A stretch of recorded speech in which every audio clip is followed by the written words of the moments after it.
یہ ہے جو بات لوگوں کے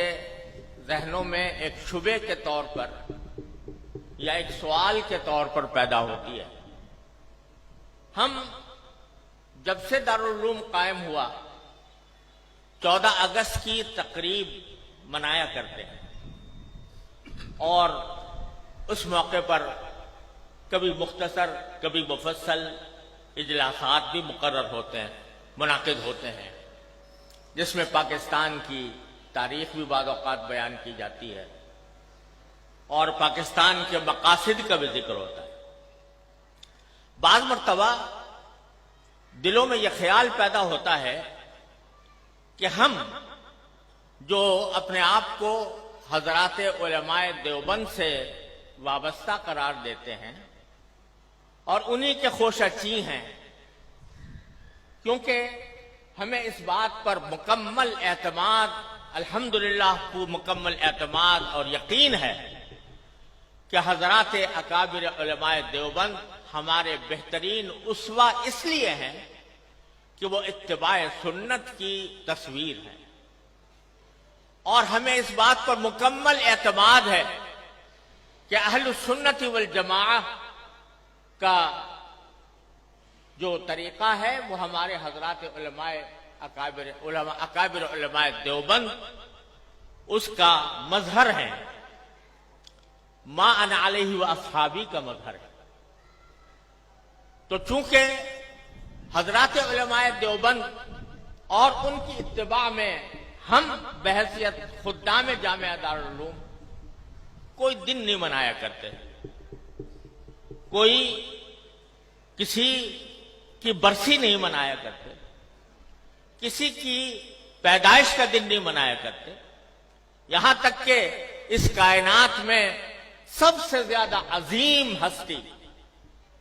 جو در حقیقت وجہ تخلیق کائنات ہے، جناب محمد الرسول اللہ صلی اللہ علیہ وسلم،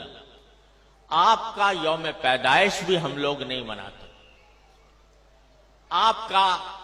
وہ یوم پیدائش جس کو آج کی اصطلاح میں عید میلاد النبی کہا جاتا ہے، وہ بھی ہم نہیں مناتے، لیکن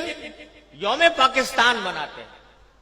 14 اگست کو یوم آزادی مناتے ہیں۔ تو بعض لوگوں کے دلوں میں یہ خیال پیدا ہوتا ہے کہ جب اگر دن منانا ہے تو سب سے زیادہ اس کے مستحق نبی کریم سرور دو عالم محمد مصطفیٰ صلی اللہ علیہ وسلم کی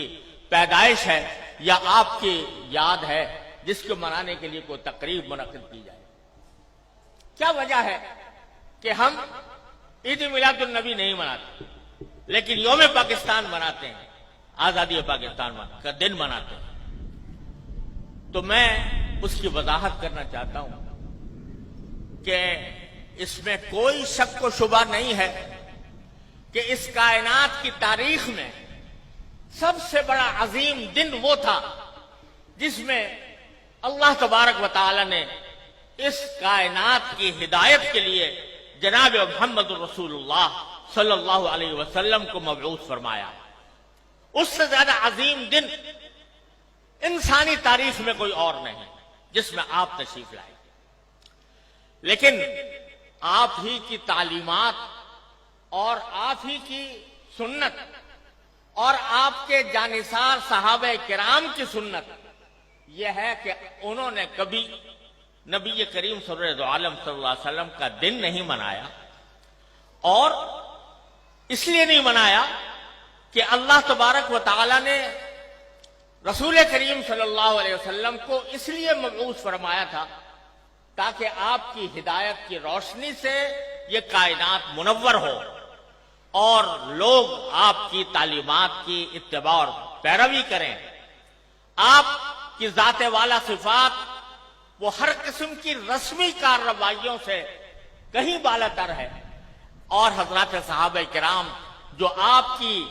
زندگی کے ایک سانس کے بدلے اپنی ساری زندگیاں نچھاور کر سکتے تھے، انہوں نے کبھی یہ دن نہیں منایا۔ جب انہوں نے جو کوئی چیز نہ منائی ہو اور انہوں نے اس سے اعتراض کیا ہو اور اس کے بجائے